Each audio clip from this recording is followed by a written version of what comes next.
Upcoming show के अंदर आप देखने वाले हैं जो नुसरत की जो शादी होती है वह किसी और से करा दी जाती है। तभी वहाँ पर परिवार के अंदर सारा खुशी का माहौल होता है और जो सारा का सारा जो श्रेय होता है वह मीठी को मिल जाता है कि जो नुसरत की शादी है वह उसके जो प्यार जिससे करती थी उससे शादी उसकी कंप्लीट हो जाती है, निकाह कर दिया जाता है। तभी जो नुसरत है काफ़ी खुश होती है। तो कहानी में एक नया मोड़ आने वाला है।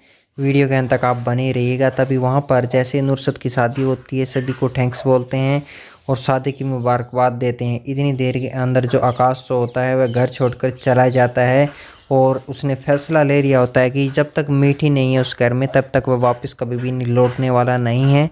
और वहाँ पर फिर उसी दिन उसका हैप्पी बर्थडे होता है। उस दिन हैप्पी बर्थडे होने के कारण जो मीठी है उसको भी याद होता है कि उसका बर्थडे है आकाश का, और वह अकेली बैठी विश कर रही है उसको और केक वगैरह को काट रही होती है। तभी वहाँ पर जो अशफाक होता है वह देख रहा होता है छुप छुप कर उसको कि हाँ ये तुम्हारी सालगिरह बना रही है।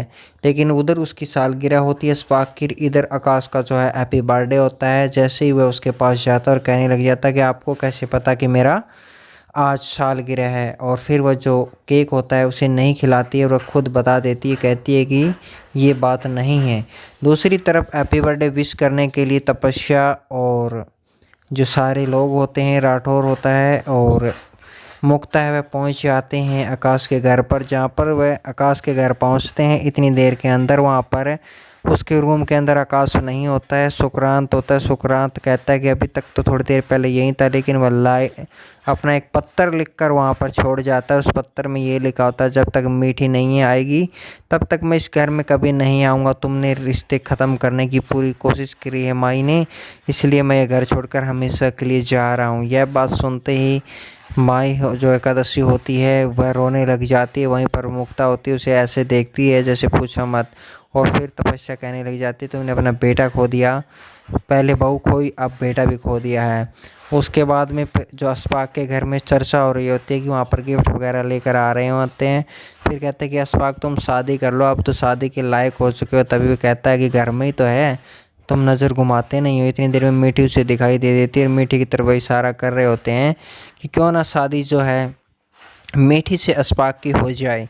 वह इसी चक्कर में होता है, लेकिन बिना पूछे उसने हलवा बनाया होता है क्योंकि उस दिन बर्थडे होता है। बर्थडे के कारण वह कहती है कि माफ़ करना, बिना पूछे मैंने बना दिया हलवा क्योंकि आज मेरे पति आकाश का बर्थडे है। यह बात उन्हें कहती है। उसके बाद में जो आकाश होता है वह बर्थडे बना रहा होता है बच्चों के साथ में। तभी वहाँ पर जो मुक्ता होती है वह वहाँ पर कहती कि आप मुस्कुराइएगा, मीठी के लिए ज़रूर मुस्कुराइएगा और एक तस्वीर ज़रूर लीजिएगा हमारे साथ। और उसके बाद में वो तस्वीर लेते हैं, आकाश को कहने लग जाते हैं कि आप ऐसे मत सोचिएगा कि आप अकेले हो, लेकिन मीठी ज़िंदा है, वापस ठीक ठाक आएगी। इतनी देर के अंदर मीठी को वह बात याद आती है कि जो अस्कर है उसने ये बोला था कि तुम्हें जैसे निकाह हो जाएगा नुसरत का मैं तुम्हें वहाँ पर तुम्हारे देश भेज दूँगा, वीज़ा वगैरह लगवा दूँगा। लेकिन वह नहीं मानता है और कहने लग जाता है कि कुछ दिन और रुकिए, मैं पूरी कोशिश करूँगा। और वहाँ से वह चला जाता है और फिर जैसे मीठी ऊपर जाती है सामने से चले आते हैं अशफाक और कहता है कि मेरे साथ तुम डेट पर चलो, कॉफ़ी शॉप पर चलो, ये चलो वो चलो। उससे कहने लग जाता है। तभी वह खामोश होती है। तभी कहती है खामोश सर रहना इसका मतलब ये नहीं है कि मैं तुम्हारे साथ जाने के लिए तैयार हूँ, इसका मतलब ये है कि मैं शादीशुदा हूँ। तुम्हें मैंने पहले ही बोल दिया है, ये बात नोट कर लेना कि मैं शादीशुदा हूँ।